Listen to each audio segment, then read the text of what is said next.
अखिल भारत हिंदू महासभा के राष्ट्रीय अध्यक्ष चक्रपाणी महाराज ने रविवार को गोपालगंज के हजियापुर कठहरी में आयोजित सीताराम नाम संकीर्तन की पूर्णाहुति कार्यक्रम में भाग लिया।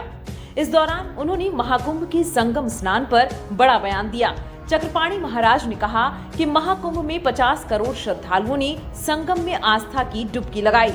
करोड़ों लोग मानसिक रूप से भी इस पुण्य कार्य में भागीदार हैं। उन्होंने यह भी कहा कि जो लोग प्रयागराज तक नहीं जा पाते, वे केवल ध्यान और आस्था से ही संगम स्नान का पुण्य प्राप्त कर रहे हैं। महाकुंभ पर टिप्पणी करने वाले नेताओं को लेकर चक्रपाणी महाराज ने तीखी प्रतिक्रिया दी। उन्होंने कहा कि हम सभी की आस्था का सम्मान करते हैं, लेकिन जो लोग महाकुंभ के बारे में नकारात्मक सोच रखते हैं, उनका लेखा जोखा भगवान चित्रगुप्त रख रहे हैं। उनका कहना था कि ऐसे लोगों को उनकी आस्था के हिसाब से ही फल मिलता है। उन्होंने कहा कि 144 साल बाद महाकुंभ आया है। इसमें देश भर के अलावा विदेशों से बड़ी संख्या में श्रद्धालु संगम स्नान के लिए आ रहे हैं। सनातन की आस्था और भक्ति के बारे में बोलने वालों के लिए भारत में कोई जगह नहीं है। कार्यक्रम में चक्रपाणी महाराज को आयोजक मंडल की ओर से अंग वस्त्र देकर सम्मानित किया गया। इस अवसर पर बड़ी संख्या में सनातन धर्म के श्रद्धालु और कई जिलों से साधु संत भी मौजूद थे। चक्रपाणी महाराज के बयान ने कार्यक्रम में उपस्थित श्रद्धालुओं का ध्यान आकर्षित किया। वहीं सीताराम नाम संकीर्तन की पूर्णाहुति कार्यक्रम का समापन भी हो गया। देखिए, अखंड सीताराम का जाप चल रहा था और आज इसका विश्राम है। और निश्चित रूप से हमारी सनातन धर्म में जो परमात्मा के प्राप्ति के मार्ग बताए गए हैं, 3 है: ज्ञान, भक्ति और वैराग्य।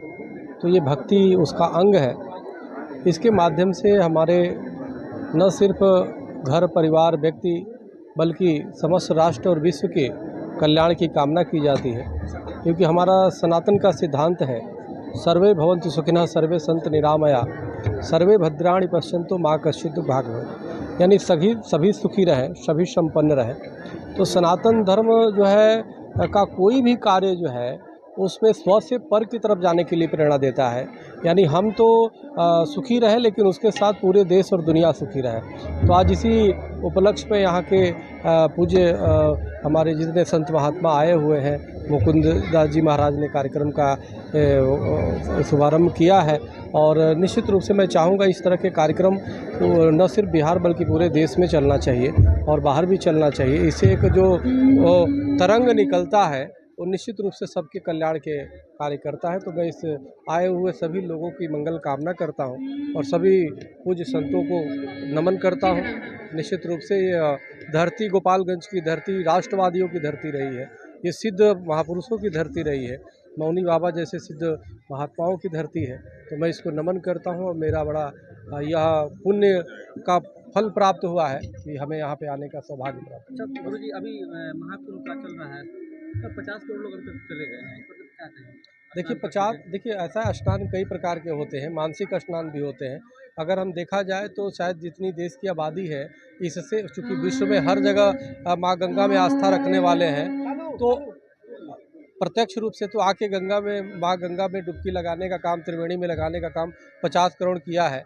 लेकिन अगर देखा जाए तो कई करोड़ों जो है मानसिक रूप से भी स्नान कर लिया, क्योंकि कई लोग नहीं जा पा रहे हैं तो किसी कारणवश, तो वो भी अगर मानसिकता उनकी वहाँ से जुड़ी हुई है तो वो भी स्नान माना जाता है। लेकिन बड़ी दुर्भाग्य की बात है कि उस राजनीतिक लोग उसको बेकार की बातें करते हैं, कुछ कहते हैं कि वो तो वही अजब की परिवार के साथ जाके डुबकी भी लगाते हैं, पीठ पीछे जो है जा कर के भगवान के यहाँ हाथ भी जोड़ते हैं, अपनी मनोकामना वो करते हैं, और फिर ऊपर से जिस प्रकार से नकारात्मक टिप्पणी करते हैं, तो निश्चित रूप से बड़ा दुर्भाग्यपूर्ण है। सब किए पे अपने पानी फेर दिया करते हैं।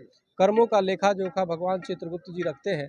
इसलिए अगर मानसिक रूप से गलत भी सोचता है कोई कार्य, तो करना तो बहुत दूर की बात है, जो सोचता भी है नकारात्मक, उसको भी भगवान चित्रगुप्त जी अपने सीसी कैमरे में कैद करते हैं और उसी के अनुसार तय करते हैं कि पाप किसको स्वर्ग में जाना है, किसको नरक में जाना है, किसको मोक्ष मिलना है। तो इसलिए इस तरह की नेताओं के बयान से बचना चाहिए और इस तरह की नकारात्मक चीज़ें नहीं करनी चाहिए। हम सबका सम्मान करते हैं, सभी विचारधाराओं का। तो इसका मतलब ये नहीं कि हमारे अपमान किया जाए। तो अपमान किसी भी तरीके से सनातन का, हिंदुत्व का अपमान बर्दाश्त नहीं। और